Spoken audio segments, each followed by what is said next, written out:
There are two eras very close to each other in which the Philippines basically had to get by without coins, or at least a lot fewer of them, or more attempts at replacing them. The first era was during the Japanese occupation, during which time the Japanese made their own little things that would serve as coins. There's two different varieties of the Japanese centavo, and then they had a 5 centavos.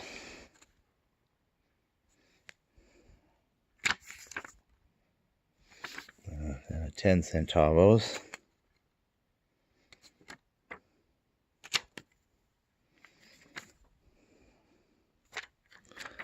I don't know, it doesn't look like they had a 20 or 25, but there's a 50 centavos.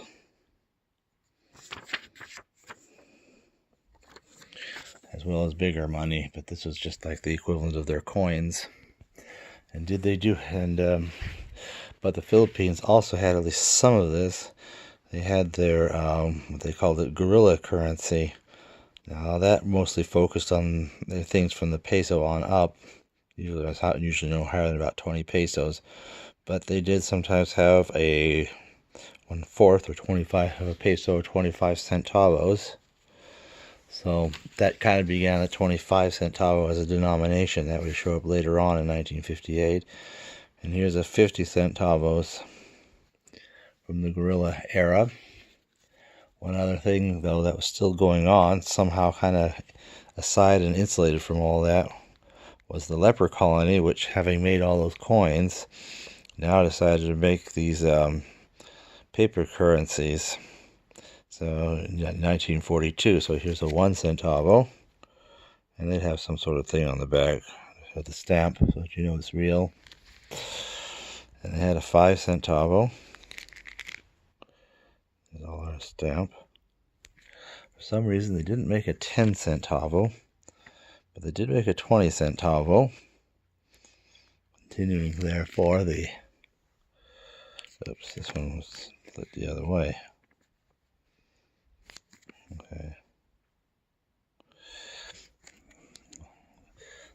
The 20-cent denomination. And here. Now these are also the Philippine Commonwealth government. Even though it's 1942 or they're being invaded by the Japanese, the Commonwealth government still had a, interesting, it has the stamp but not the other part.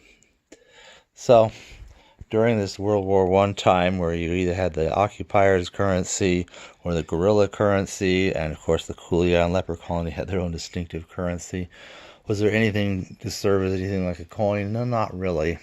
But the Japanese did make some interesting medals.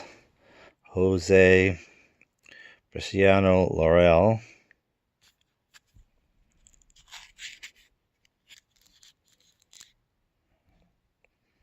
Republica de Filipinas, 1943. And that's, I guess, the Japanese variety of the Philippine flag. So that's kind of interesting.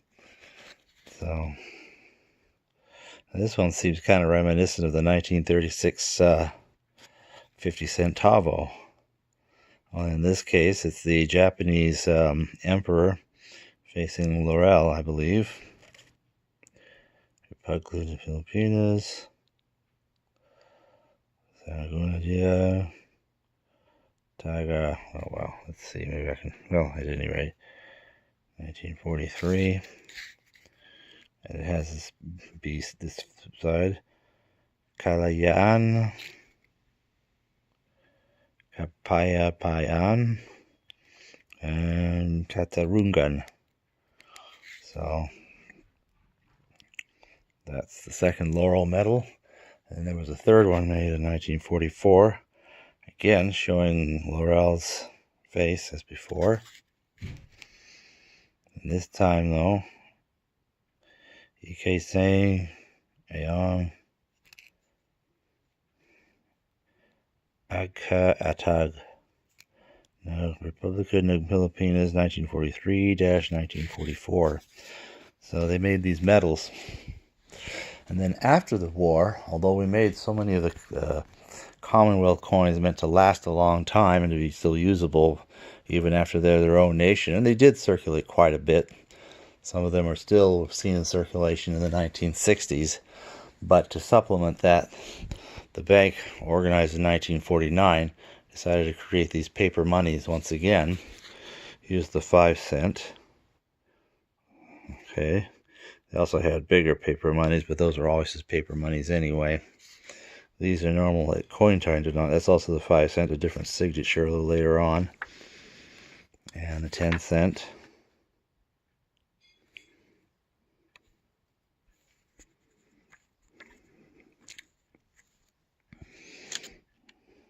The 10 cent with a different signature.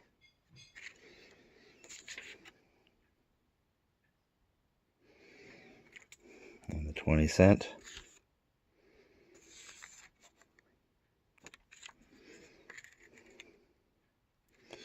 Apparently the 20 cent continued to phase further into all this than the 5 and the 10 cent.